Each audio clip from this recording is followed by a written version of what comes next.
সেনাপ্রধান জেনারেল ওয়াকারুজ্জামানের সঙ্গে বৈঠক নিয়ে ফেসবুকে জাতীয় নাগরিক পার্টির মুখ্য সংগঠক হাসনাত আবদুল্লাহ ও সার্জিস আলমের ভিন্ন ভিন্ন পোস্ট নিয়ে দলটির ভেতরে অস্বস্তি তৈরি হয়েছে। তাদের পোস্টকে দলটির অনেকে ব্যক্তিগত জনপ্রিয়তা অর্জনের রাজনীতি বলে দাবি করেছেন। দলীয় ফোরামের আলোচনা ছাড়াই নেতাদের হুটহাট ফেসবুকে পোস্ট দেওয়া নিয়ে এনসিপির ভেতরে চলছে নানা আলোচনা।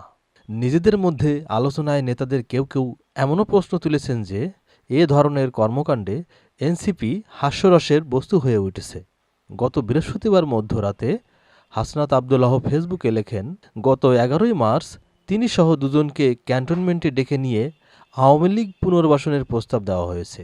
হাসনাতের সেই পোস্টের পর বিষয়টি নিয়ে দুদিন ধরে চলে নানা আলোচনা সমালোচনা।